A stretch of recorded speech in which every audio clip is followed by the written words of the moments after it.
दाई माँ का, गंगा मैया का जन्म कब कहाँ कैसे हुआ जानते हैं ना? आइए बैठिए, आज हम आपको दिखाएंगे सुनाएंगे गंगावतरण के पौराणिक मिथक की कहानी।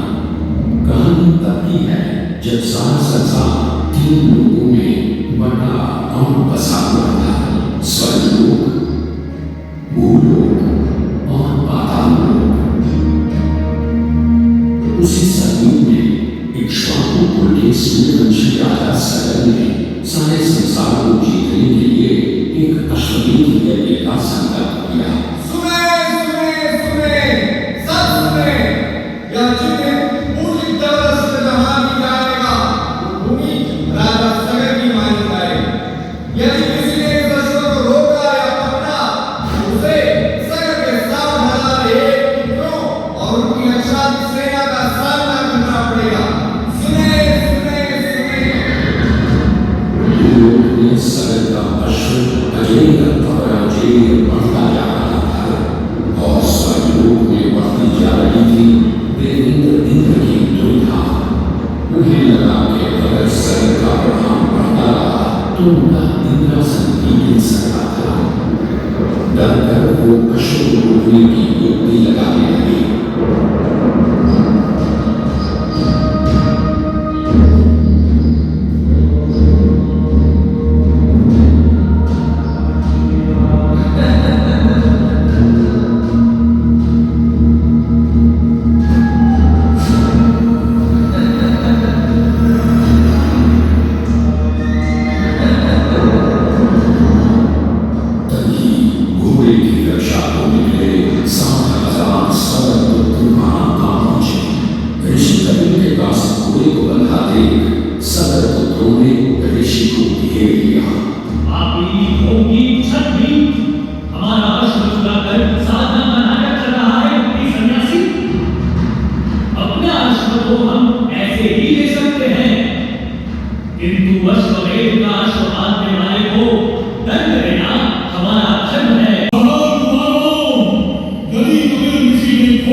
पिता की चिंता देखकर उनका प्रिय पुत्र अंशुमन भाइयों को ढूंढने चल पड़ा।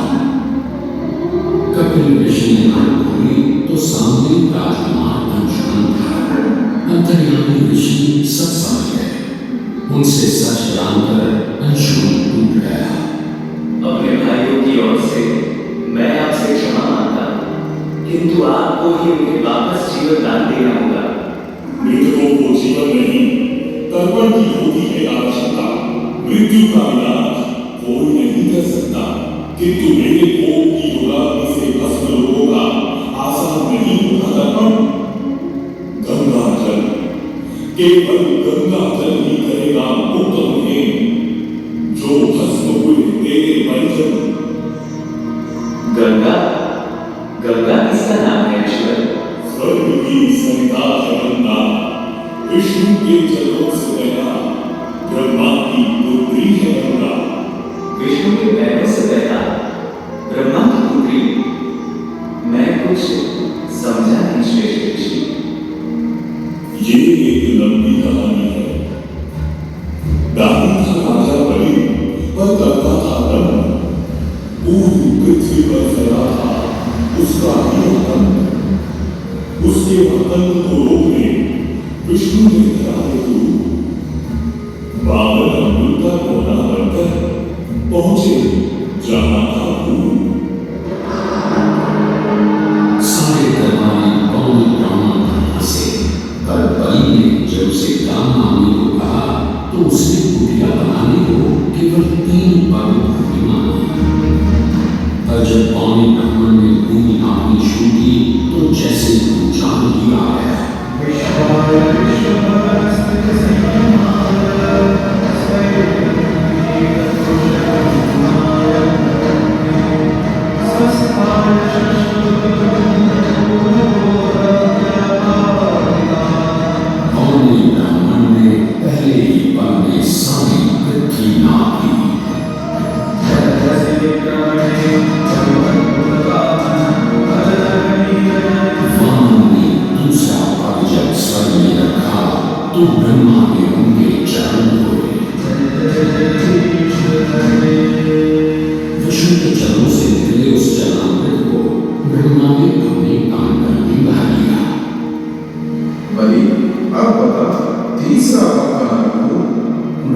कंचना गंगा, यदि तुझे स्वर्ग में भंग करना है ऋषि दुर्वासा का ध्यान, तो तू भूलोक में जा, वही पवित्र पृथ्वी है अब तेरा स्थान। क्षमा क्षमा ऋषिमते, गंगा है वही अमूल, कैसे झेल पाएगी वो आग और वापस कब आएगी मेरी बेटी? पृथ्वीवासियों को अपने जल से धोते धोते जब यह स्वयं दूषित प्रदूषित हो जाएगी, तब गंगा धरती पर और न रहने पाएगी और वहां से लुप्त हो वापस स्वर्ग आ जाएगी।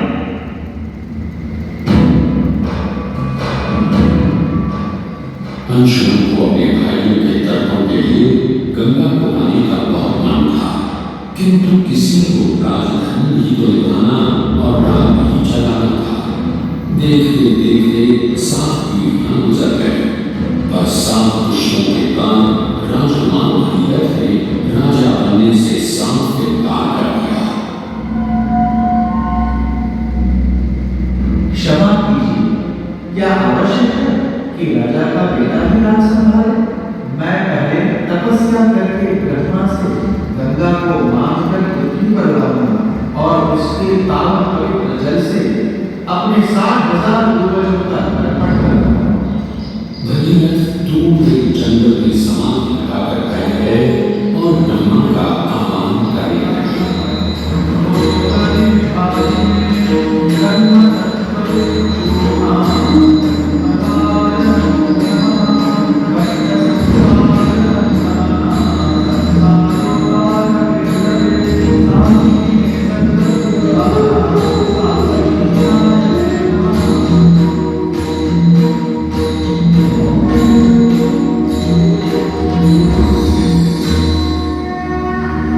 पुत्र भगीरथ, हम तुम्हारे कब से प्रसन्न हैं, बताओ क्या आशीर्वाद चाहिए? भगवान, मेरे पूर्वजों के तर्पण के लिए मुझे आपकी बेटी गंगा चाहिए।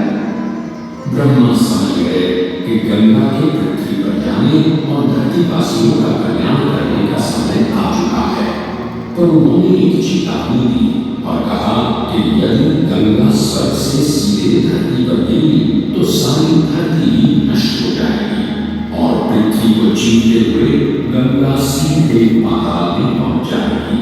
इसलिए उन्होंने भगीरथ को सुझाव दिया कि वो भगवान शिव शंकर को मनाए, ताकि जब गंगा भगीरथ ने एक अंगूठे पर खड़े होकर भगवान शंकर को मनाने के लिए शिव शंकर का जाप शुरू कर दिया।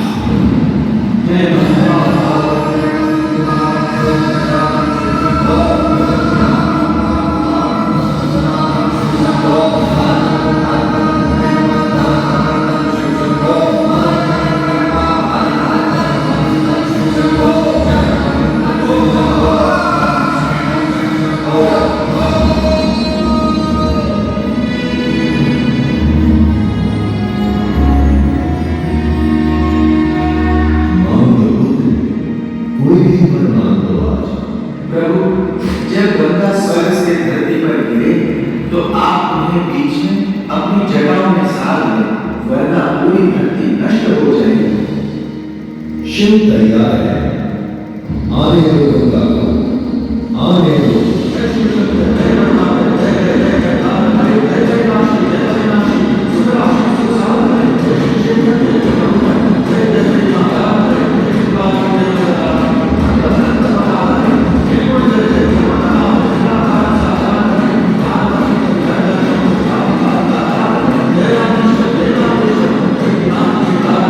भोलेनाथ ने कहा कि गंगा उनकी जटाओं में ही भटक रही थी, पर फिर मुस्कुराते हुए उन्होंने गंगा को अपनी जटाओं से मुक्त कर दिया।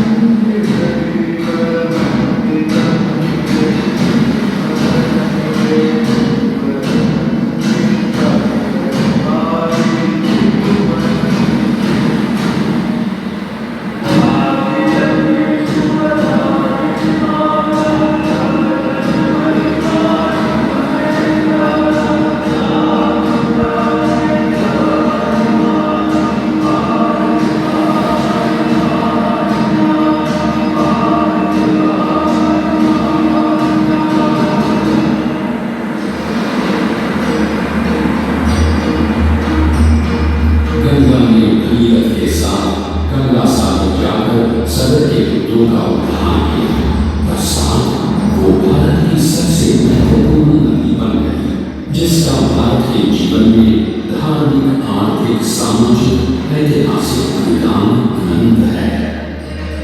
गंगा के 2500 किलोमीटर के सफर के बीचों बीच बसा है बनारस। यहाँ आकर गंगा की दिशा ढूंढकर उत्तर वाहिनी हो जाती है और अक्सर पार बदलने वाली गंगा ने आज तक कभी बनारस का दामन नहीं छोड़ा है। यहाँ गंगा पर युगों से बनते संवरते बदलते घाटों की छटा बनारस को एक अलग ही रंगत देती है लवे